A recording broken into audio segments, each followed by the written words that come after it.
नमस्कार दोस्तों, स्वागत है आपका मेरे YouTube चैनल वीके क्रिएटर्स में। आज मैं आपको एक लालची राजा की कहानी सुनाने जा रहा हूँ।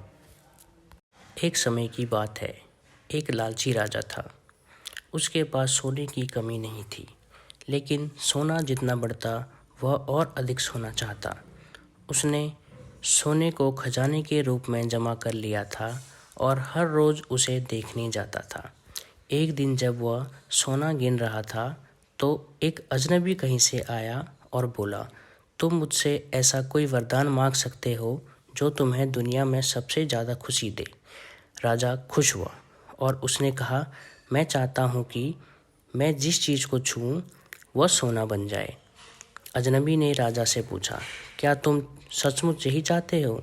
राजा ने कहा, हाँ। तो अजनबी बोला, कल सूरज की पहली किरण के साथ ही तुम्हें किसी चीज़ को छूकर सोना बना देने की ताकत मिल जाएगी। राजा ने सोचा कि वह सपना देख रहा है, लेकिन यह सच था। अगले दिन जब राजा नींद से उठा तो उसने अपना पलंग छुआ और वह सोना बन गया।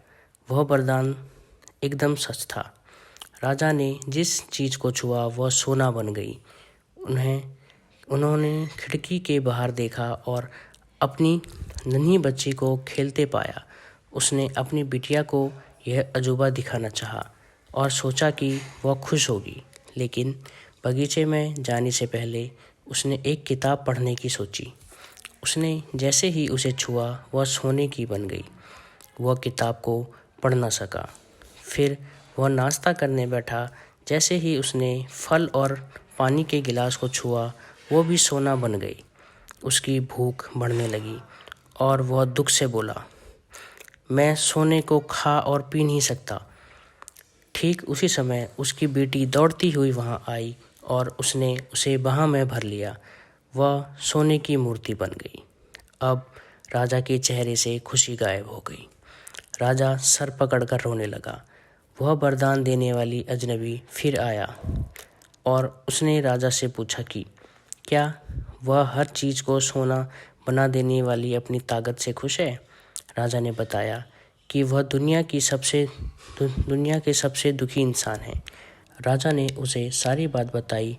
अजनबी ने पूछा, अब तुम क्या पसंद करोगे, अपना भोजन और प्यारी बिटिया या सोने के ढेर और बिटिया की सोने की मूर्ति? राजा ने गिड़गिड़ाकर माफ़ी मांगी और कहा, मैं अपना सारा सोना छोड़ दूंगा। मेहरबानी करके मेरी बेटी मुझे लौटा दो, क्योंकि उसके बिना मेरी हर चीज़ मूल्यहीन हो गई है। अजनबी ने राजा से कहा, तुम पहले से बुद्धिमान हो गए हो, और उसने अपने वरदान को वापस ले लिया। राजा को अपनी बेटी वापस फिर से मिल गई और उसे एक ऐसा सबक मिला जिसे वह ज़िंदगी भर नहीं भुला सका।